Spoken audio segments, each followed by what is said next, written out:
Yes, now ladies and gentlemen, welcome back to the Thomas Rants YouTube channel.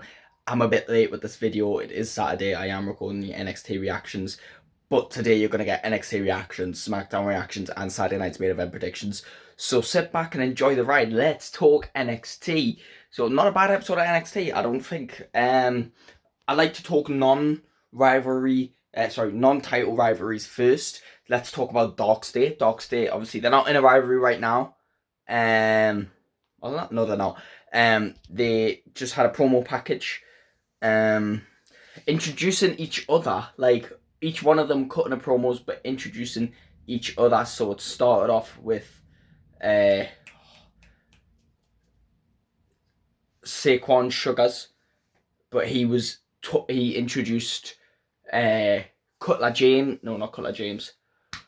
Oh, forgot the other guy's name.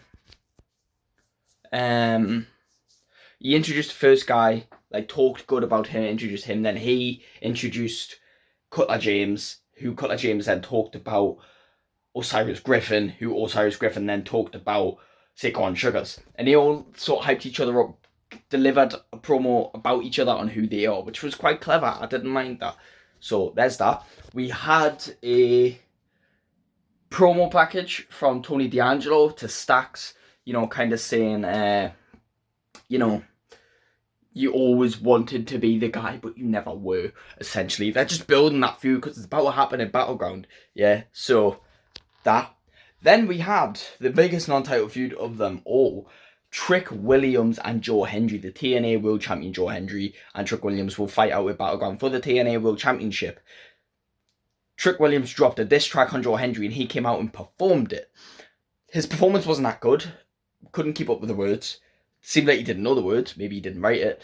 And the music was louder than him. So that was a bit embarrassing. And then Joe Hendry came out at the end of the show and performed a song live. Literally no backing track. Strung the guitar and sang it himself. Was way better. The disses itself were way better as well. And it wasn't even a rap song. In rap, you're meant to diss someone. Do you know what I mean? That is the perfect... You're not meant to diss someone, but it's perfect for dissing people. And Trick Williams couldn't beat Joe Hendry in this, and that's crazy, But Trick Williams' point is that Joe Hendry's just an average wrestler, and the song's called Average Joe. And Joe Hendry's point was that Trick Williams was calling on his bitch, which is crazy. Said he had a short NXT title reign. I'll be honest, I'm excited for this. I do believe Joe Hendry's going to retain the TNA World Championship because I don't think WWE would have... Oh, I don't know, because I'm tempted to think WWE would have a WWE superstar beat... TKO, or whoever's in charge of this collaboration might have a WWE superstar beat a TNA World Champion for the TNA World Championship just to cause some rumbles, right? But at the same time, I feel like Joe Hendry... I'm in two minds. Either Trick is going to shock the world and win the TNA title, spend some time over at TNA before coming back to WWE on the main roster, or Joe Hendry's going to successfully beat Trick Williams. Trick Williams decides he's done with NXT and moves to the main roster. That's what I think is going to happen. One of those two. Regardless, that's not important now. That's for Battleground predictions. But I liked how that both had performances. I liked that. Do you know what I mean? But Joe Hendry beat him without, Trick Williams had a rap and Joe Hendry had a live guitar performance and Joe Hendry won. That's embarrassing for Trick Williams. There was a random match between Lola Vice and Fallon Henley. I don't know if it was random though, but regardless, Lola won. Don't know what it was for. Let's talk titles though. NXT Women's North American Champion Sol Ruca has been backed by her best friend Zarya in the last few weeks against Kalani Jordan. 2 weeks ago, Zarya beat Kalani Jordan while standing up for Sol Ruca. However, this match, they had a rematch, they ran it back, and the stipulation was if Kalani won, she would get a shot for the NXT North American Women's Championship, which obviously did happen. So Kalani Jordan has beat Zarya, and Kalani Jordan's going to Battleground to fight for the NXT North American Championship. I don't mind this. Obviously, Sol Ruca needs to defend the title as a champion, and I feel like the direction WWE are going, or NXT, I don't know if they're on the same creative, I don't know. But I feel like the direction they're going is that Zarya is going to keep trying to defend her best friend and help her best friend remain champion.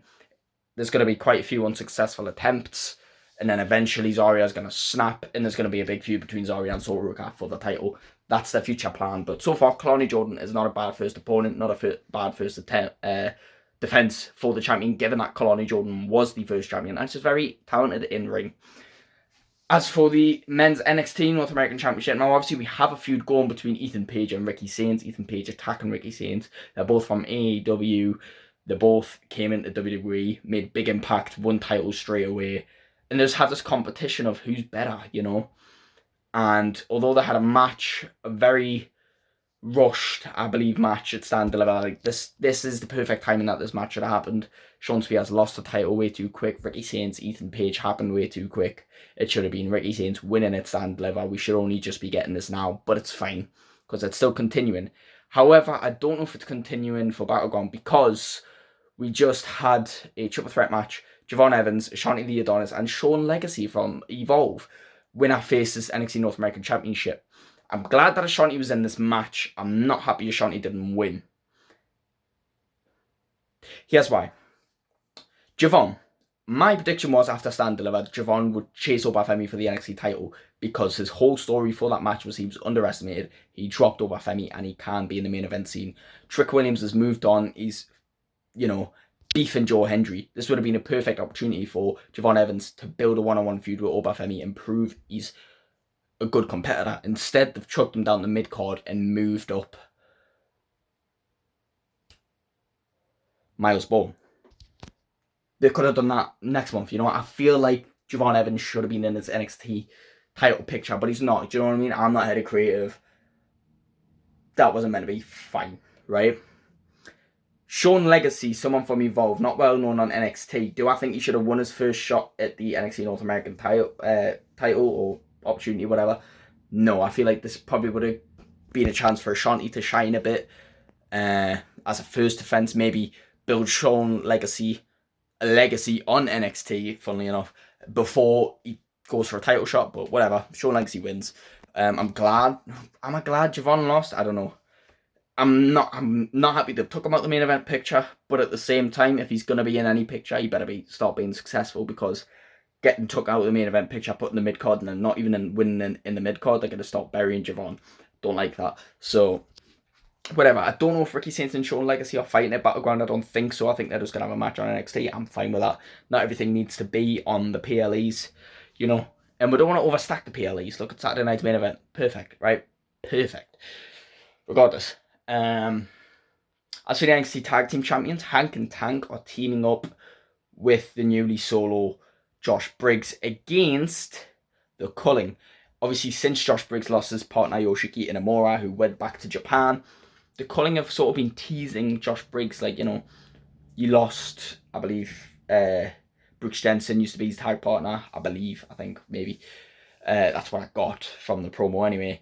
They've teased him that he's lost 2 tag partners now, and that he's all solo, and Hank and Tank have sort of had his back a bit. Josh Briggs had a match with Sean Spears, wasn't successful, so they're having a 6-man tag match at Battleground.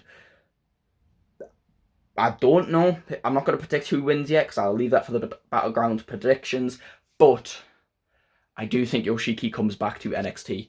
I think he shows back up at Battleground, and Josh Briggs wanting Yoshiki back means he will come back. I genuinely believe that. So I don't mind that story, and I don't mind the NXT Tag Team Champions being in this feud, because it means probably there's a match, you know, not their first defense, but there's probably a match where the Culling are fighting for the titles, or maybe Josh Briggs and if Yoshiki comes back, Josh Briggs and Yoshiki turn on Hank and Tank and start going for the titles. So pretty interesting dynamic. We've got lots of avenues to explore for these NXT Tag Team Champions. As for the NXT Women's Champion, Stephanie Vaquer and Jordan Grace, are they having a match at Battleground? I can't even remember, because I haven't seen Jordan Grace since like last week, but maybe she had a promo package, I don't know, but I think that's happening at Battleground, unless I'm being stupid, but I don't think I am, no. I think Jordan Grace, Stephanie Vaquer is happening at Battleground, but we've only had some interviews so far, so not much built on for them on NXT. And as for Obafemi and Miles Bourne, just a promo, just face-to-face, you know. We're just waiting for Battleground to tell us everything. Obviously, Miles Bourne isn't going to win a Battleground, but it is what it is. Not a bad episode of NXT. As always, NXT I'm a bit hesitant to watch because it's not as exciting as Raw and SmackDown because it doesn't have that importance, that significance. But at the same time, when you do watch it, the fast-paced action and everything, the matches are fire. The stories are pretty decent, so I don't mind it. Not a bad episode of NXT. Thank you all so much for watching. Please like and subscribe. Tune in later for SmackDown reactions, for Saturday night's main event predictions, and then tomorrow for Saturday night's main event reactions and Battleground predictions. Thank you for watching. Goodbye.